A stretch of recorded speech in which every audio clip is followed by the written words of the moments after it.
Let's pray together. Heavenly God, Heavenly Father, we thank you for gathering us together to worship you. And we thank you for giving us a good weather.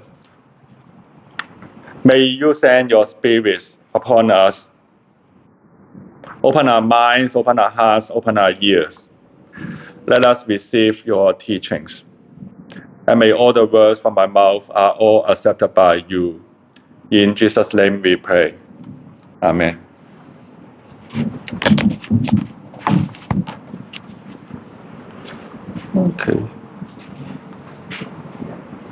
Okay, my topic today is unplanned.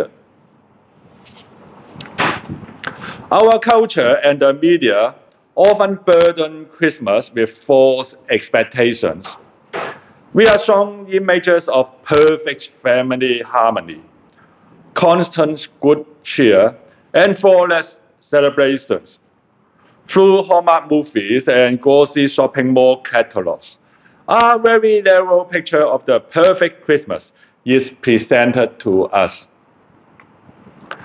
In the weeks leading up to Christmas, many faithful people pour enormous time, energy, and even anxiety into trying to live up to that picture-perfect ideal.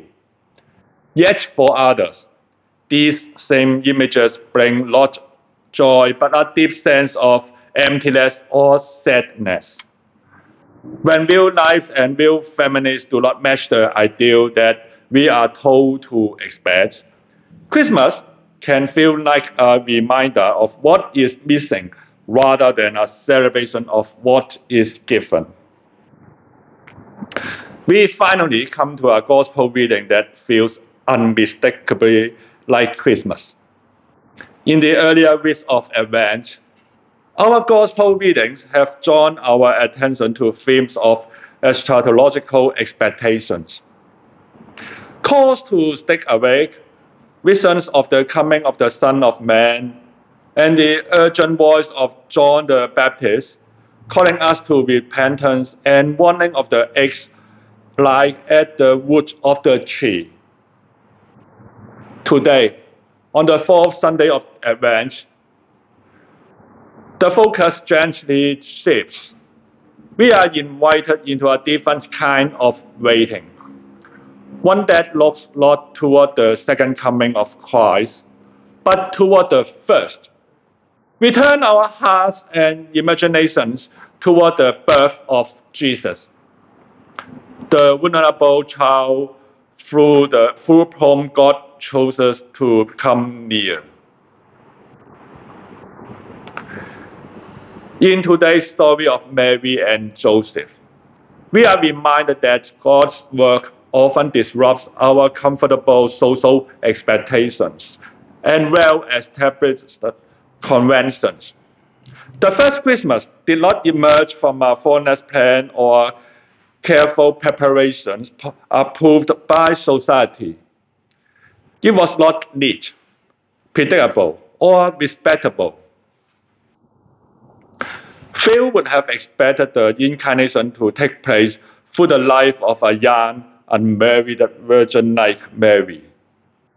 Yet, this is precisely how God chose to enter the world. We sometimes forget how shocking this truly was. The incarnation and the virgin birth were not only wondrous, but they were also deeply scandalous. Behind the familiar beauty of the nativity scene lies both profound grace and unsettling disruption. A reminder that God's grace often challenges what we assume is proper or safe. The first Christmas was unplanned, messy, and chaotic. It was utterly human. It took place not in a palace or carefully prepared home, but in a cow stall filled with noise, discomfort, and the stench of animals. This is not the kind of setting we would ever choose for a holy moment. The people at the center of the story could not have been more marginal or more unlikely. We sometimes soften the scene with children in bathrobes processing down the aisle, but the reality was far more confronting. Mary was a frightened teenager. She was unmarried, 9 months pregnant, far from home, and longing for her mother at the moment she needed her most. She was accompanied by a man she barely knew, a man much older than she was, and one who became the subject of whispers and cruel jokes as her pregnancy became visible, while she was still officially single. This child is conceived by the Holy Spirit. However, for Joseph, there is no holy explanation. It is only a painful and troubling reality. In his world, an unmarried woman's pregnancy is a serious violation of social and moral expectations. Joseph is often overlooked in our telling of the story, deserves our attention. He is an embarrassed man whose fiancée is pregnant, knowing full well that he is not the father. He decides to divorce Mary. It is the more compassionate of the legal options available to him. Perhaps out of kindness, perhaps out of grief, he plans to do so quietly, sparing her public shame. In that moment, Joseph realizes that his life is no longer unfolding according to plan or according to convention. The future he had imagined has been disrupted, and the rules that once seemed so clear no longer offer easy answers. He is also a good and righteous man, and a courageous man who chooses an extraordinary path. He trusts the word of an angel. He marries his parents' fiancée. He becomes father to a child he knows is not his. In doing so, Joseph shows us that faith sometimes means stepping into uncertainty, embracing responsibility we did not seek, and trusting that God is at work even when nothing looks as it should. In light of this story, it helps us to reflect on how the faithful things to do and the faithful way to be can sometimes stand in tension with social convention.